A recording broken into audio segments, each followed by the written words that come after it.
this time, if you would please stand with us for a patriotic song, a pledge of allegiance, and an opening prayer. Let's go ahead and please face the flag and be a part of what they're doing here right now.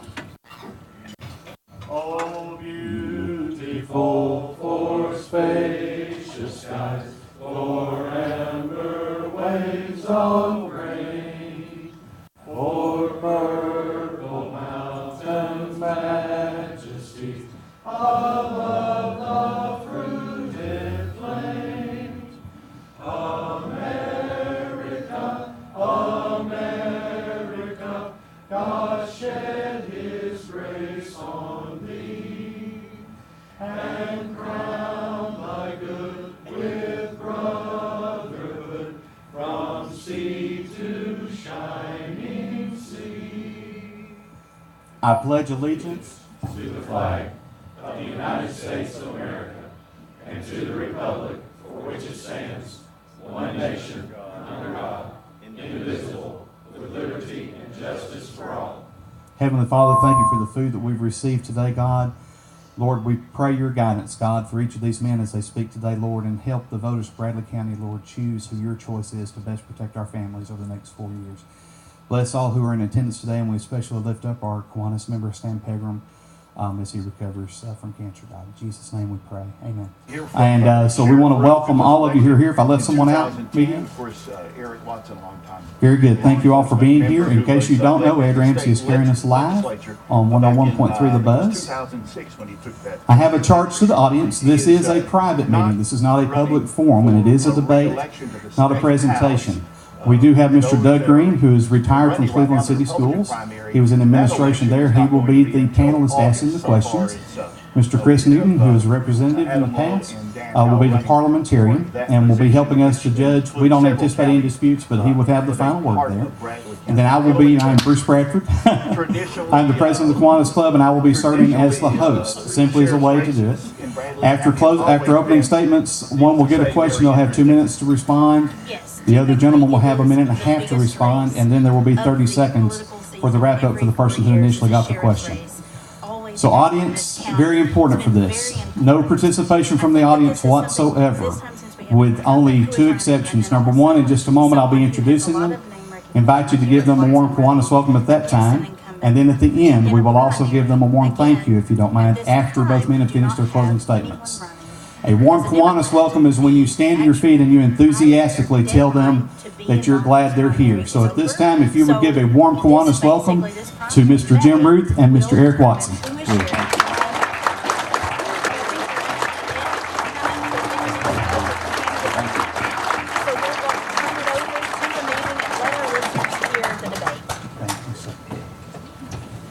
We had a coin toss beforehand, and Mr. Ruth won and elected to go second for opening statements. So, Mr. Watson, if you will begin. Thank you, Bruce. First of all, thanks to Bruce and the Kiwanis for the invitation to be with you today. A fair and open debate between political candidates has been a staple of American politics since 1858. And the days of the Lincoln-Douglas debate has provided a good way for people to know each candidate. It's been my honor to serve the people of Bradley, Polk, and Meigs County for the last 8 years, and as a member of the Tennessee House of Representatives since my initial election in 2006, I've risen through the ranks to chairman of the House Judiciary Committee, and also co-chair for the National Conference State Legislators on Criminal Law and Law Justice, and currently serving in the Tennessee Coordinating Council here in Tennessee. My extensive law enforcement background, experience, and training has served me well in these positions. And my law enforcement career started here in 1991. Matter of fact, it's good to see my former captain there. I served under as a community service officer here in Bradley County.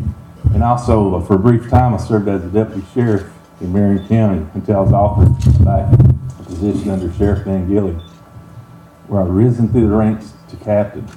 I am a graduate of the Tennessee Sheriff School, the Tennessee Bureau Investigation Academy, and also have extensive training in many other areas. I also work for the University of Law Enforcement Innovation Center.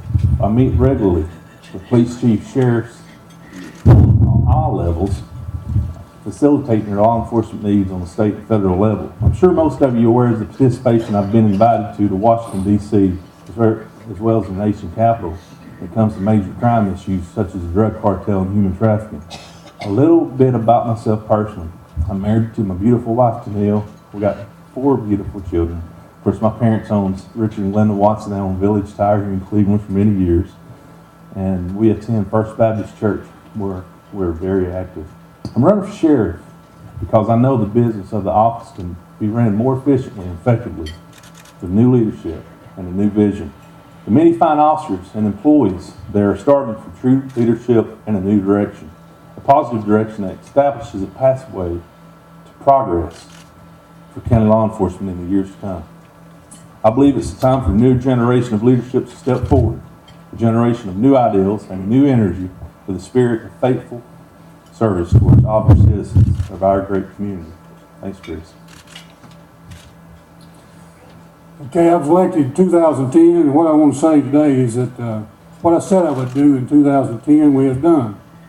We have a much more unified professional sheriff's office than ever before, and I know this because I've been in law enforcement for 41 years in this county now, and I was born here and raised here, so I know this. At the sheriff's office, our main emphasis has been on crime prevention, safe streets, safe neighborhoods, and safe schools. And I think we've done a good job at that. We've met all challenges that's been thrown at us, snowstorms, ice storms, tornadoes, homicides, burglaries, crimes against persons, other crimes, we've met those well. Our solvability rates are some of the best in the state. On burglaries, crimes against persons, and other crimes, we're above state averages and national averages. In this campaign, my opponent's attacks on my administration has been very typical of attacks on the incumbent sheriff. When you have nothing to attack them on, you attack their chief deputy, you attack their supposedly bad morale, you attack things like that. Well, the real issues in this campaign are character and integrity. I think in my 41 years here, I've proven I've got character and integrity. Do the research on Mr. Watson's website, his Facebook page, and check out his application to the sheriff's office and his number of years he's worked in full-time service. I think you'll find out that he's embellished and been deceitful about all that stuff on those sites, about his qualifications, education. So it's time to be truthful, and the sheriff needs to be truthful in everything he does. He has been putting out little bogus information. I think if you remember back when he announced sheriff, he made a statement that with him sheriff, you no longer have to keep your doors locked, and there'd be no more home invasions. Well, those were ridiculous statements. I think we've done a good job, and we've kept our people safe and our community safe, and people know that. Thank you, sir. I'm through. Mr. Watson, you have chosen to run against an incumbent sheriff while leaving a position in the legislature. Why did you decide to run, and are you the better choice? And I think that's a 2-minute. I would love for law enforcement in this county. You know, our opponent is very wrong on the crime numbers. Matter of fact, I have a whole stack of the recent crime report over here. According to TBI records, since 2010, the crime rate in Riley County has risen. And you know, it's risen 7.7% in the last 3 years, while it's decreased 13%. Not only that, just like I walked in the front door, Mr. Wagner over here said, you know, my grandparents, the deputies, quit checking on my grandfather 2 years ago. Mr. Wagner, we're going to fix that. Our deputy's not going to leave the files at the Senior Citizen Center for 2 years not being checked. On October 11th, my opponent actually sent a lieutenant and a captain over there 3 days after I announced. You know that's not right, Rick. And you can ask the Senior Citizen Center if that's not true. I can name you the lieutenant and captains that went up there that got the files. Not only that, the DARE program's been taken out of schools. The DARE program. No drug program has been taught in the last 3 years. Just ask your teachers in the schools. Go to them and ask the 5th grade teachers if a drug program has been taught in the last 2 to 3 years. They'll tell you no. Parkview School, go talk to them. I just spoke to them yesterday. We got to get serious about our crime in Bradley County. We got to get serious about protecting senior citizens. We got to put stability back in the department for our employees at the Sheriff's Department. You've had 4 patrol captains in the last 36 months. You've had 3 CID captains in the last 3 years. It's time to bring stability back within that department. Ladies and gentlemen, you got a lot of business people in here. You cannot run a business like that. You can't have 4 or 5 plant managers every 8 months changing them out. You got to bring stability back. You got to know those officers, somebody cares for them, that's going to take care of them. I'm going to take care of the officers. I'm going to take care of the crime problems in Brother County. How are we going to do it? We're going to put more officers on the street.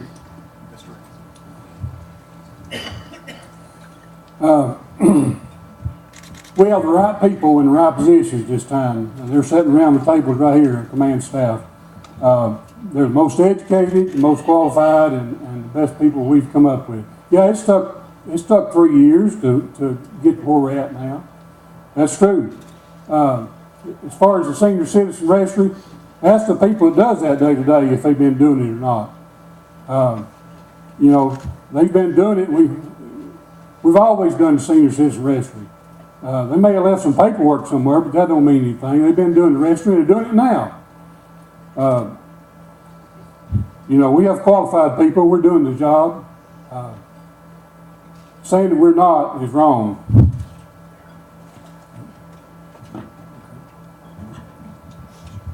Okay, Mr. Watson, you have 30 seconds. Leaving the paperwork just anywhere. If you had a burglar at your house, wouldn't you want a sheriff to know where your paperwork is and evidence? Ladies and gentlemen, I promise you, our administration won't leave the paperwork just laying around anywhere. I promise you, we'll know where it's at as your sheriff. Yeah. All right, Mr. Ruth, 2 minutes, sir. But Mr. Ruth, you've served in the department for many years and as sheriff for the last 4 years. What are some reasons for people to vote for you to have another term? Well, for one thing, the things we've instituted in the last 3 years, such as our police training officer program for our officers are trained to respond to people in the community and help them with their problems and follow through with the problem and work to make our community safe and create a better public relations with people. It's a new training program that lasts 15 weeks and it's part of our community's policing philosophy. To add on to it to help solve problems and create better public relations. We started a new intelligence-led policing program that is enabling us to work smarter and get the right information out to the right deputies at the right time. And so far it's working good. We've created a STAR team, which is a sort of like you call it a hotspot team that it's called the Sheriff's Targeted Area Response Team, or STAR team, which focuses on areas of the county where crime pops up and things like that. And so far they've been very successful in breaking up some burglary rings and making our community safer. So we're doing things to progress, and we've been very effective in doing that, and we're keeping up with the increased population in this county with no added deputies. And like I said earlier, we've focused on crime prevention, safe streets, safe neighborhoods, safe schools. We have an SRO in every school. And what he said earlier about the DARE program, DARE program's outdated. Most agencies across the country have done away with it. We have a program right now called Together Achieving Goals that's in our schools. We've been teaching it now for a couple of years in there, and teachers love it. They love it for a lot of reasons. One reason, it doesn't take up all their time that they need to teach their children during the day. And it's working well. So to say we're not interested in our kids is a lie, because we're doing it, and the kids love it, and the teachers love it, and the principals love it. So we're progressing. We're not staying still. We're moving forward for the future, now and the future. Thank you. Mr. Watson, I'm sorry, in 90 seconds, do you agree that Mr. Ruth deserves another 4-year term? No, go ask the 5th grade students. If you've had a 5th grade for the last 3 years, ask them if a DARE program has been taught them. Go ask your 5th grade teachers if a drug program's been taught in their schools in the last 3 years. You want to find politicians up here that want to tell you anything.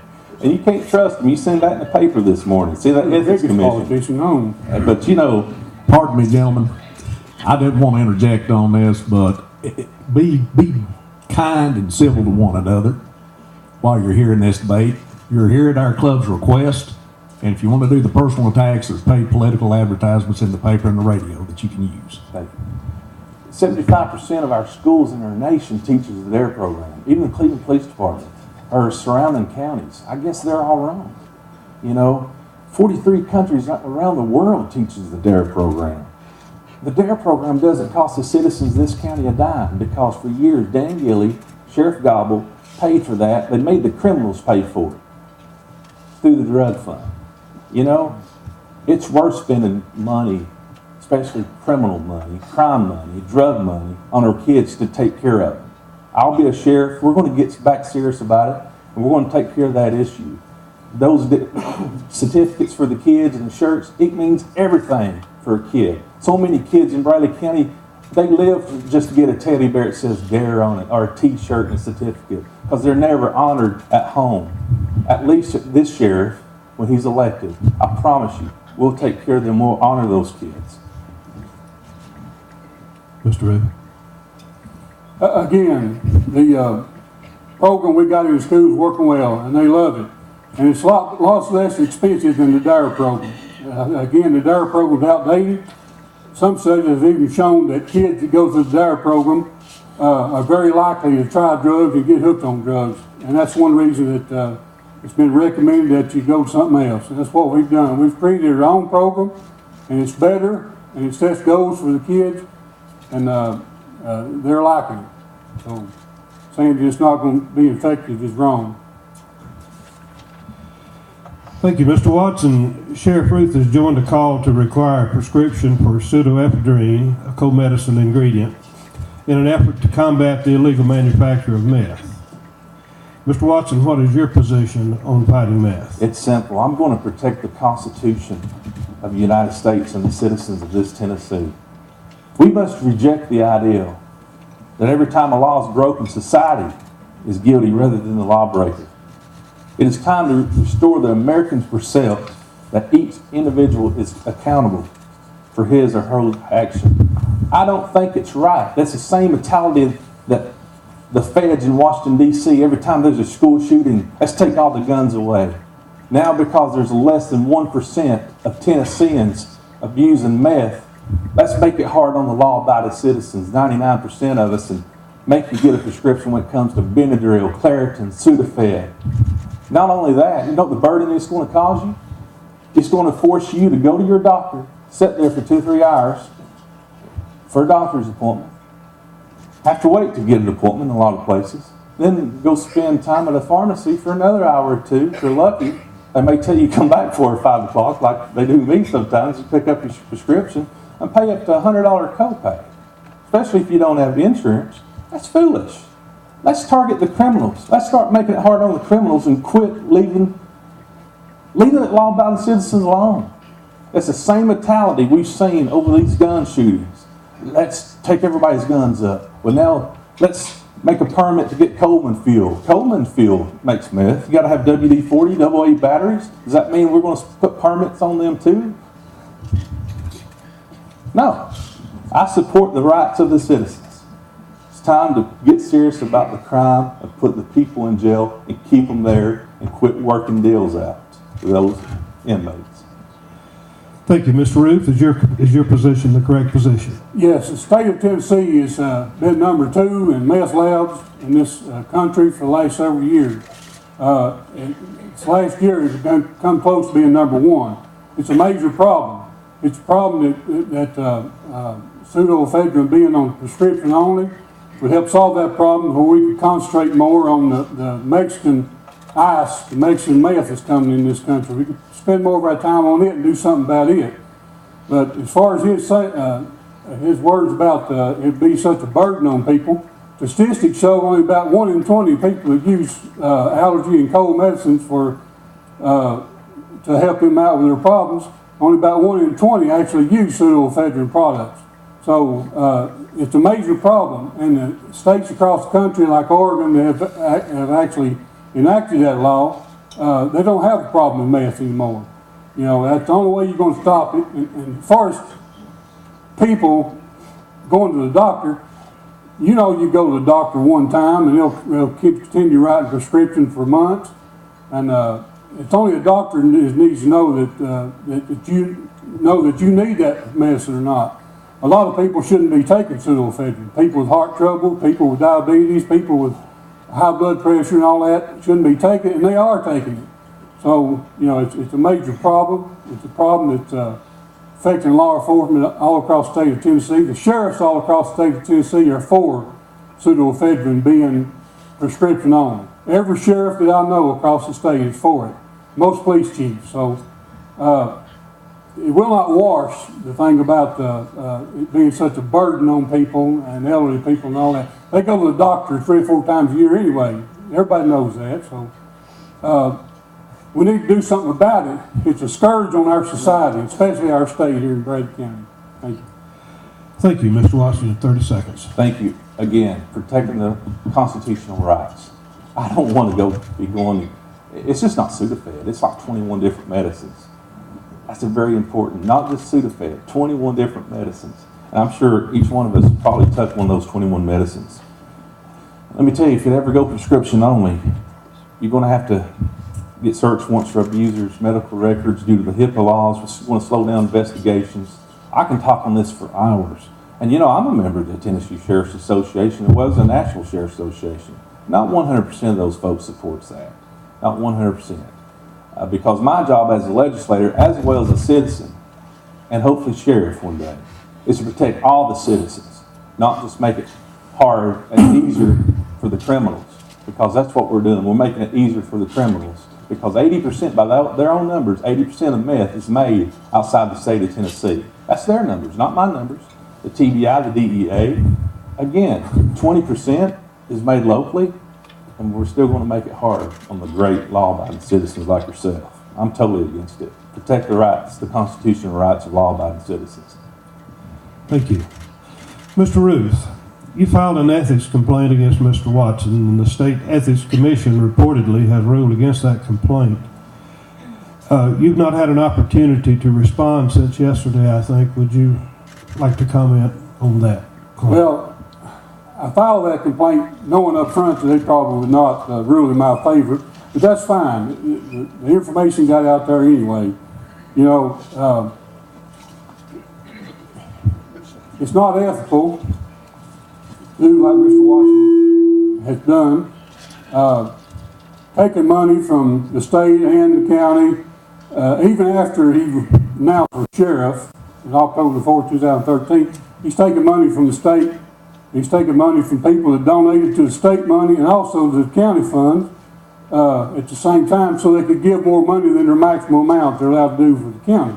So he's deceived his constituents all across the state ever since 2011 that he started running for sheriff, making them think he's going to stay in as representative and taking their money across the state. People gave him money thinking that. So he's used that kind of money, and he's used deceit in his operations of doing that. And deceit in my book's unethical, any way you look at it. All right, Mr. Watson, you have 90 seconds. Is that all I got? He's your sheriff. Arrest me today if I violated the law. He's your sheriff. He's the highest authority figure in this county, ladies and gentlemen. I'm ready to go to jail. I've been taking my own peanut butter and jelly sandwich. But this is what the Ethics Commission said yesterday. It's a frivolous and cheap shot by a complaint filed by Sheriff Jim Ruth against his GOP primary opponent. They even said it's a borderline abuse of power. I'd expect better from an officer of the law. Ladies and gentlemen, I hold 2 documents from a post commission where he said I was disarmed and discharged. Post commission says no such thing exists in Tennessee. That's why I won. Ethics Commission basically said he lied yesterday. Frivolous. Wasn't nothing to it. Run a clean campaign. Ladies and gentlemen, ever since day one they started their campaign, every one of their articles in the paper has been an attack on me and my family. We're sick of it. People in Bradley County is sick of dirty politics. Run on what you've done for the last 4 years and stick to your record. That's what we're doing in our campaign. That's all I got to say about it. I've got a perfect record. I've excelled since I've left the sheriff's office. Graduated the TBI school.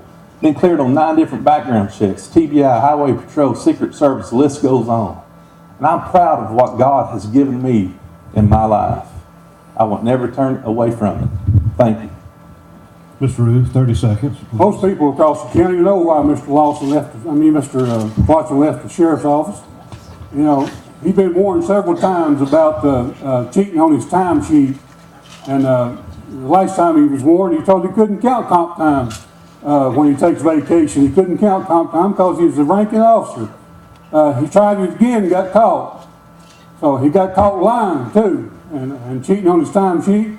And when the chief deputy and the man that's in charge of the admin section terminated him, out of good graces, I let him resign. So saying anything other than that is false. Thank you. Yes, indeed. 1 minute each. Okay. I hope y'all just got that statement on recording, because that's lie 3. Go to the Human Resources officers at the Bradley County Courthouse. Ladies and gentlemen, he has paid his chief deputy, 4 captains, 8 lieutenants overtime pay, salary exempt employees. We've got a verification of it, a copy of it. It's a lie. I guess the Human Resources officer is a lie. And I'll be happy to make copies of that payroll signed by him that gave them overtime pay, including his chief deputy, makes $73,000 a year on your dime. Mr. Ruth? As far as I know, no ranking officer, captain above, or lieutenant above has been paid overtime in the county. If they have, I'll find out why. But they're not due overtime as a ranking officer, like the chief deputy. Thank you. New question. Mr. Watson. Mr. Ruth's website questions whether you've been honest about how many years you've been in law enforcement. They post 2 different campaign ads that seem to support their statement. We also know that you were made captain by Mr. Ruth at one time, and the question is, do you feel you have the experience necessary to be sheriff? Oh, I know I do. No doubt about it. 1991, and politicians, again, sometimes they play on big words. They don't tell exactly the whole truth. I've never, not one time, told people I started with the Bradley County Sheriff's Office full time. Former captain he'll attest to that. Started volunteering my time to the citizens of the county as a community service officer. Rode it all the way up to 1994 until I got paralyzed from my neck down with Guillain-Barré, which a lot of you remember that. And I had to take a little break, about a year actually. Then I started back to the Marion County Sheriff's Office from 95 to 98. Matter of fact, 95 to 98, I volunteered my time down there too, until I got hired on full time from 98 to 99. All that's true. Nothing's ever been a lie. Then I got hired back full time with the Bradley County Sheriff's Department. And you can come to my black box over there, to the office over there, and see my IDs. And we got officers that's worked with me, both Marion County and Bradley County, that could attest to that today. And not only that, I've always had a side job. For 11 years, I worked for the Bradley County Sheriff's Office full time and worked for the state of Tennessee part time. I was a game warden, if you remember, from 2000 to 2005. Never had an issue. Promoted to lieutenant in 2006 and 2010, promoted to captain. Never been an issue. Never been suspended. I was reprimanded once, which was overruled by Sheriff Gill. And unlike my opponent, I mean, I have a perfect personnel record. And you can check for yourself. I haven't been suspended, demoted 4 times in my whole career. Perfect. Check it out. I want you to. Check out those payroll records too. Go to the courthouse and check that out. Thank you, Mr. Watson. Mr. Ruth, do you feel Mr. Watson is qualified to be sheriff? His statement is that implying that I've been reprimanded 4 times over here. I've never been reprimanded.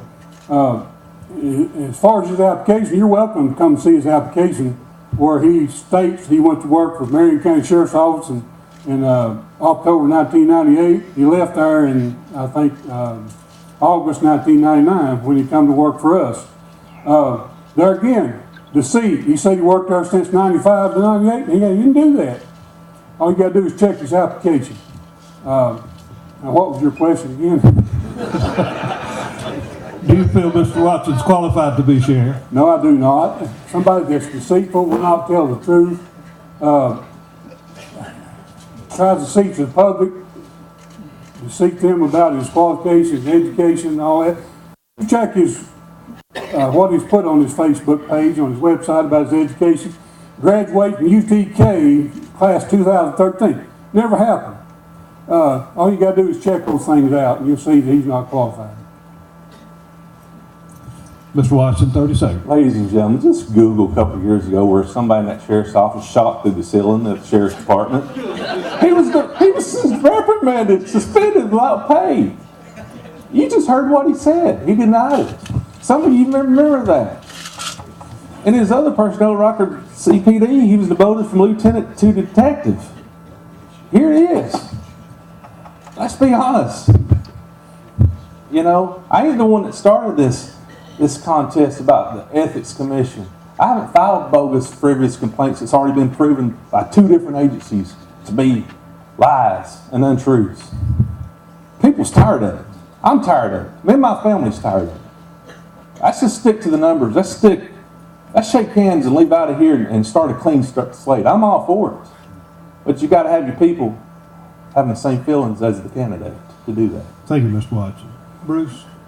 Yes. Oh, that was another new issue with the shooting. Mr. Ruth, would you like to address that?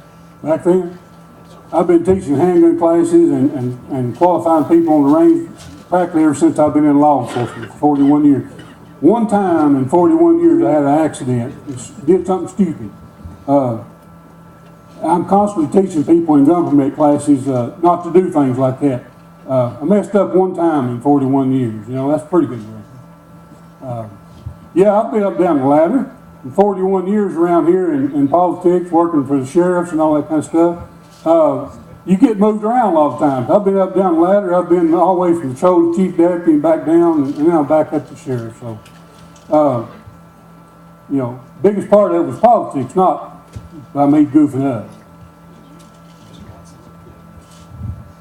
That's a lot different from what was said 3 minutes ago. Now we admit we've been suspended, in trouble. I hope you're listening to the same person I am. Decide for yourself. That's all I got to say about that. Thank you. All right, the next question is from Mr. Ruth. And some of this is ground that's already been covered. You're going to have to bear with us, I think. But Mr. Ruth, Mr. Watson's opening announcement for candidacy says that we no longer have the DARE program nor the Citizens Academy program. A key part of your campaign has been the fight against drugs.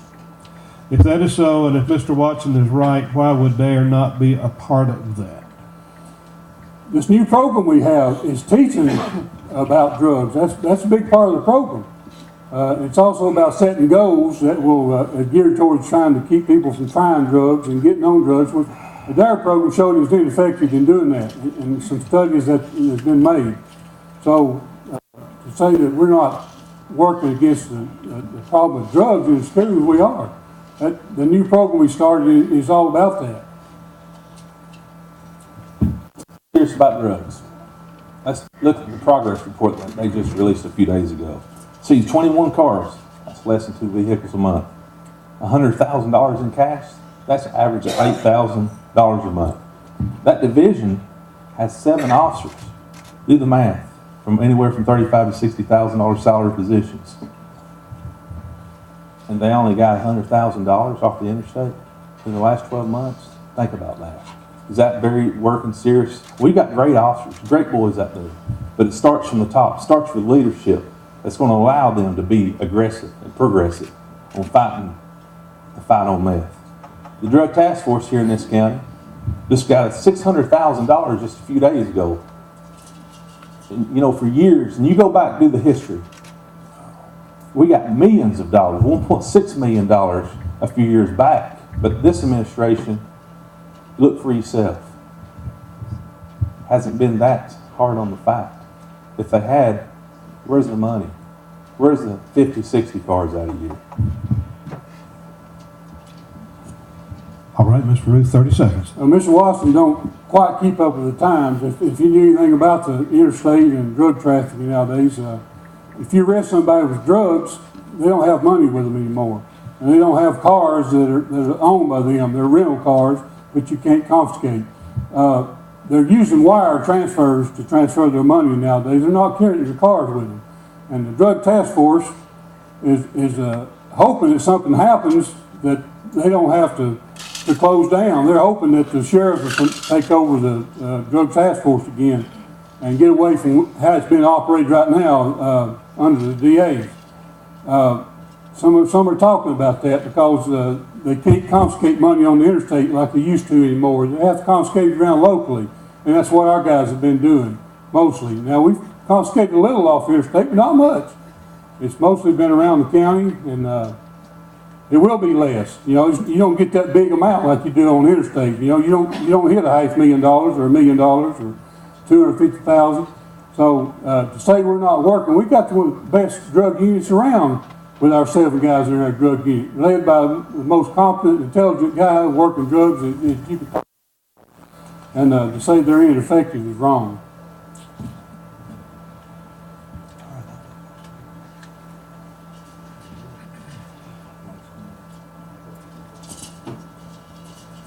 All right, Mr. Watson.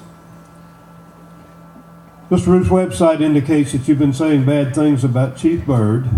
Is this true? And if so, what are your criticisms of Chief Byrd? No, I haven't said nothing bad. You just got to go back to his history. And I welcome everybody. Just go to Google Wayne Byrd, Orlando Sentinel News.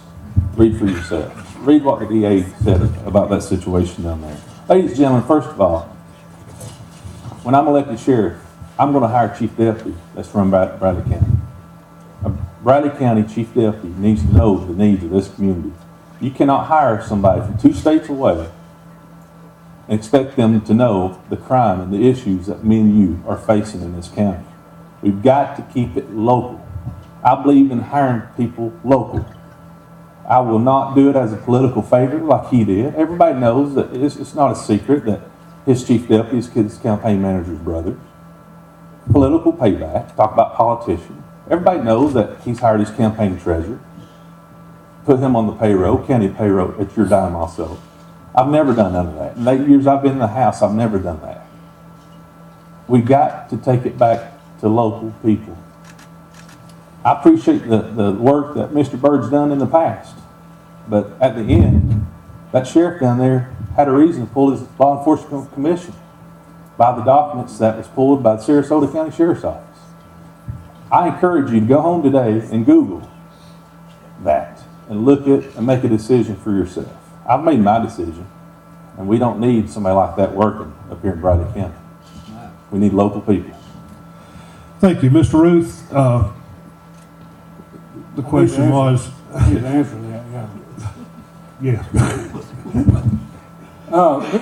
Mr. Watson must have something against and treat people from out of state that's moved in here from everywhere as second-class citizens. What you said about Mr. Byrd, if you really dig into it, is untrue. Mr. Byrd was one of the most effective detectives down in Orlando, Florida. He arrested the chief deputy for swindling $250,000 out of the drug fund and got him 35 years in the state pen down there. He had tried to indict the sheriff for doing the same thing, and they wouldn't indict him down there because he was very popular. So the information was there, but they wouldn't indict him. The ones that are blasting him on the internet down there, on the internet, are some of the people associated with him that's doing that. It caused him trouble. I couldn't have picked a more educated, efficient, effective, and self-motivated and qualified person as I did Wayne Byrd. You can look at his record, you can talk to people that he's worked with, and very effective, self-motivated. He does what I hired him to do. You know, be the operational officer of the sheriff's office. Keep up with what's going on and keep me informed of what's going on. To attack his character, a good Christian man, goes to church, works in ministry in the church. Attack his record is just flat out wrong. And it shows the depths that he'll go to attack me. Thank you, Mr. Watson. 30 seconds. I didn't attack his records. I told you, I challenge each one of you, look it up for yourself. Look up the governor's executive order 77-58 while you're at it. And so you'll see why his commission was revoked in the state of Florida. I'm challenging you to do that. Not only that, ladies and gentlemen, I'm going to put a conservative as my chief deputy, not somebody that ran as a Democrat in Florida 3 times on the Democrat ticket. I'll be straight up with you about that. I believe in conservative leadership. This is a conservative county, very conservative county. And we have his voting records here. He ran for sheriff 3 times in Florida and lost. If you run as a Republican, same way if I ran for the House seat, got elected, how would you feel if I voted for a Democrat Speaker of the House? Not much of you would think much of me at all. I believe in keeping it in the family conservative values of Bradley County, and I promise to do that when I'm elected. Thank you. Final question, this is from Mr. Ruth. In his initial platform announcement, Mr. Watson indicated that there are too many supervisors in the department. Sheriff Ruth, is the Sheriff's Department structured correctly as you see it? Yes, it is. We're, if you know anything about Sheriff's Office, we're a quasi-military organization. Way back in 1829, Sir Robert Peel first organized the first Sheriff's Department under the quasi-military type organization. You know, we got people carrying pistols, rifles, and shotguns, sometimes submachine guns. I think the public won't have close supervision over that kind of power in people's hands. The power to arrest people, the power to take their rights away from them and, take their freedom away from them, put them in a patrol car and take them to jail. That kind of power needs close supervision. If it's not close supervision, you're going to have all kinds of problems, all kinds of suits, lawsuits, and on and on. So anything else would be ineffective in this kind of work. Thank you. Mr. Watson, would you change anything about the command structure? Major. As of October 1st, 2013, there's 212 full-time employees. Out of this 212 employees, there's 59 supervisors. Ladies and gentlemen, do the math in here. This equals out to be a supervisor for every 2.5 employees. Total payroll for 2 weeks for patrol, correction, traffic, SROs is $250,000. Total pay for supervisors is $91,000. 1/3 of payroll goes to supervisors' pay. The prior administration had 47 supervisors. His first 3 years of office, he promoted 12 new additional supervisors. Let's go back to his statement. Do you really need a supervisor for every 2.5 officers because you can't trust them? We're going to move that up a little bit. We're going to trust our officers or I'm not going to hire them. I'm going to trust my officers to do effective and a good job out there, and I'm not going to micromanage them. Our captains is going to not be micromanaged by the sheriff or the chief deputy. They're going to have a leeway to do their job and take care of their officers in the way they see fit. You can't run a business like that. You can't have a supervisor for 2.5 employees. That's way top heavy. No department of the state that I know of does that. You know, again, it may be political favors. I don't know what it is, but it's got to change. Thank you. Mr. Ruth, final response. Our command staff and our people with high rank, you can't count them in on the lieutenant, sergeant, and the corporal that supervises the shift of patrol officers out here on the street. You can't count them with that group. We have a lieutenant, a sergeant, and a corporal on the shift to be supervisors. When the lieutenant's off, the sergeant and corporal fills in. You got to have basic supervisors out there with those people on the road. If you don't, things are going to happen. And our citizens deserve closely supervised patrol officers out on the street, closely supervised detectives. There's a lot involved. Our Constitution provides for safety of our individuals, safety from searches and seizures, unreasonable, safety from unreasonable car searches and all that kind of thing. Without that close supervision, some of that thing, more of that would be going on. And be more lawsuits, more problems in the county. Thank you. Mr. Green, I believe at this time we have our closing statements and further points on, so Mr. Ruth goes first. Well, in closing, I want to say that we've done a good job at the Sheriff's Office in specializing in protecting our citizens, making the community safe.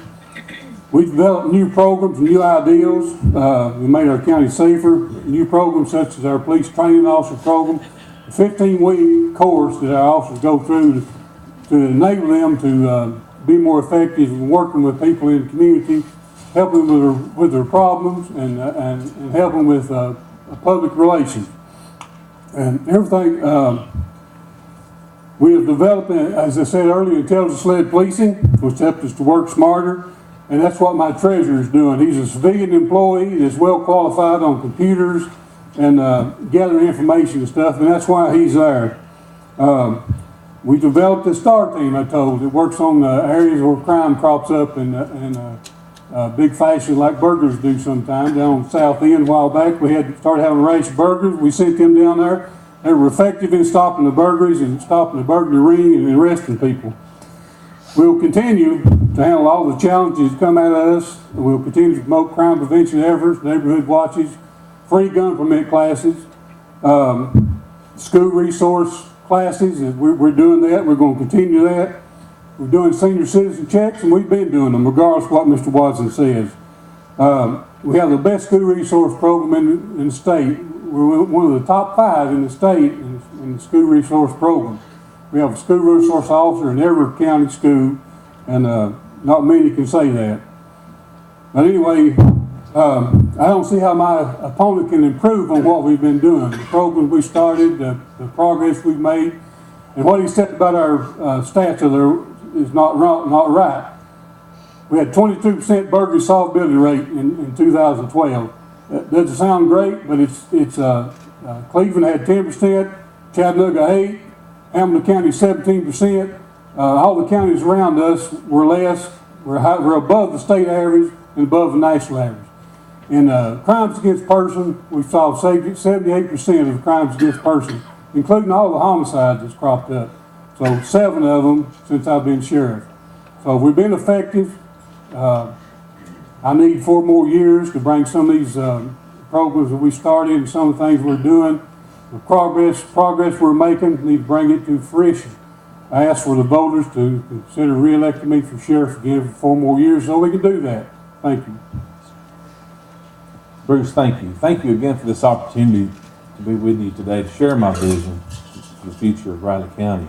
As you see, there's many different policy differences as well as vision between my opponent and I, especially when it comes to ability to manage and provide our county largest department with well over 200 officers and staff with the leadership it so desperately needs. One other major difference between my opponent and I can be seen in the way we have approached this campaign.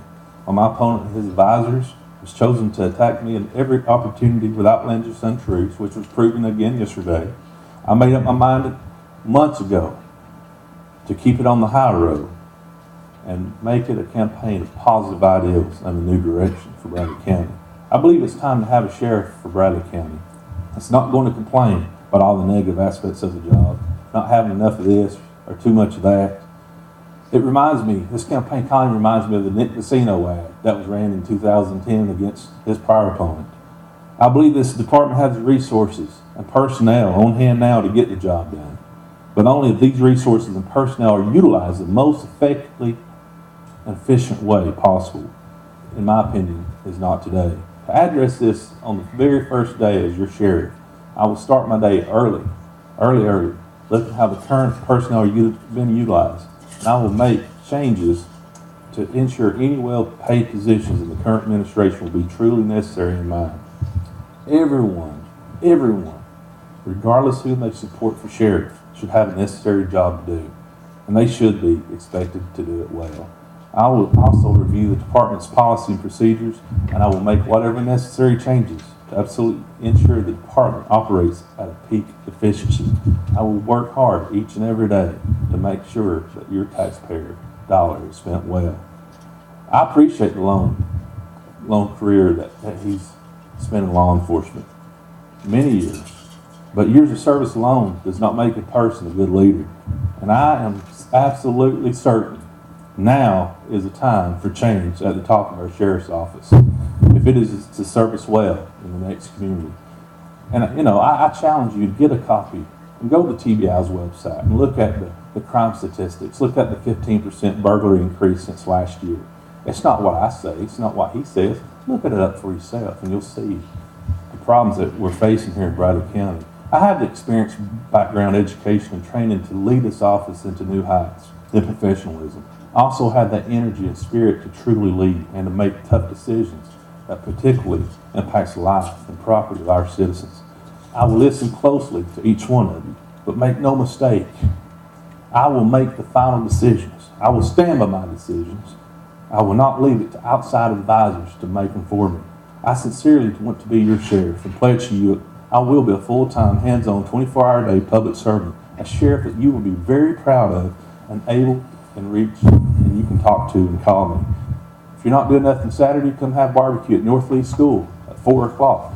We'll feed you some barbecue and you hear some more positive ideas we got. I humbly ask for your support and blessings. God bless you. Thank you so much.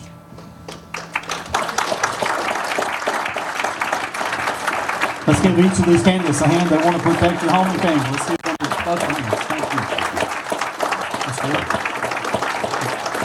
Mr. Watson. All right, the sheriff. Ladies and gentlemen, thank you for coming. There being no further business before the club, we are dismissed.